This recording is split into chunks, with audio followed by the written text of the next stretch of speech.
English Shorthand, February 2011. Ready? Start.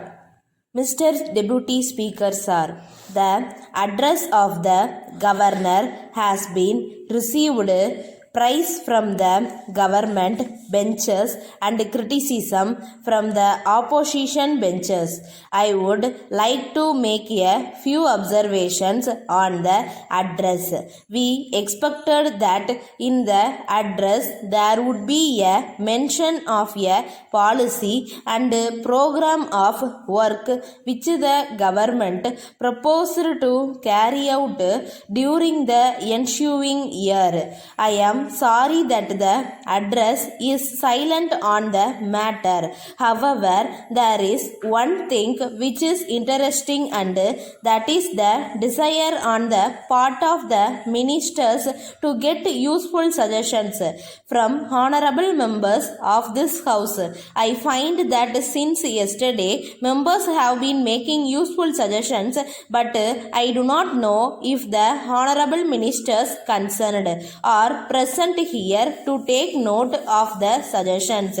Perhaps with the exceptions of a few like the Minister for Local Administration and the Finance Minister, I know the Finance Minister is present for the purpose of taking notes so that he may be able to answer any criticisms that may be made against the government.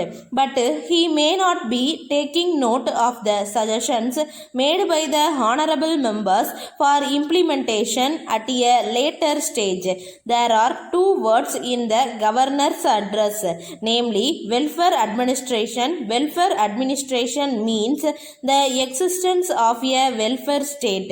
It is the desire of everyone that a democratic welfare state should be established. It means that there will be peace and plenty, that there will be no unemployment, that illiteracy will be eradicated, that the government will take care of the old and the infirm, and that the amenities which are now enjoyed by only a few rich people will be made available even to the common man. I think that this is the ideal for which we are now striving. The question now arises as to what steps the government have taken to establish a welfare state.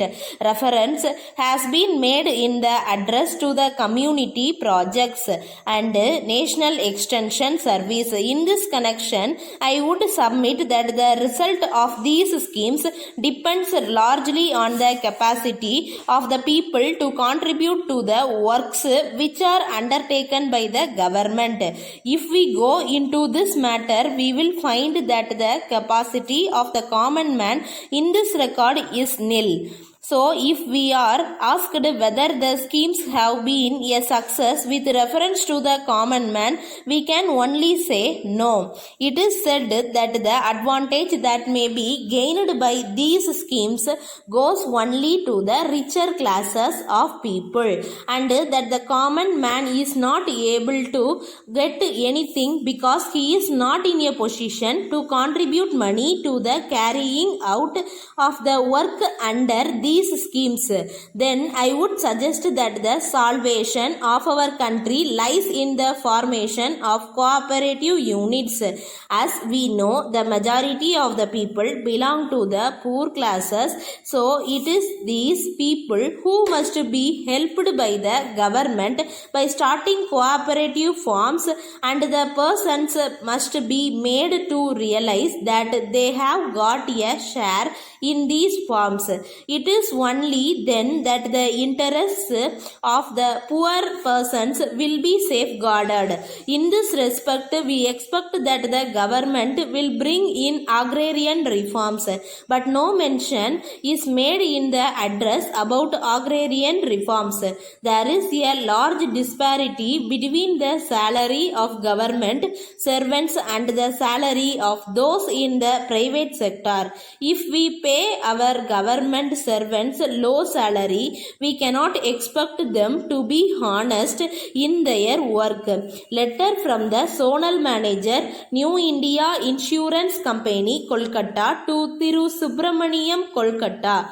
Dear Sir, we are in receipt of your letter of the 10th instant. We are sorry to learn that you find that it is difficult to continue your existing policy with us and so desire to surrender it. The surrender value of your policy at present comes to rupees 9,000 only. But we would like to point out that the surrender of a policy is not in the interest of a policy holder. As you will find from the figure quoted, the policy holder will get less than what he paid, and what is more, he deprives his departments of the provision he made for them. Of course, he may think of buying another policy when his difficulties are over, but apart from the increased rate of premium that it would involve, it cannot be known whether he will then be found medically fit. That is why we try to discourage it. We think that your difficulties are merely of a temporary nature. You are entitled to a loan of 80% of the surrender value. So we suggest that you may keep the policy in force, taking advantage of a loan from the company if you decide upon the course that we have suggested above. You may complete the enclosed loan application form and send it along with your policy to us. Yours faithfully. Stop.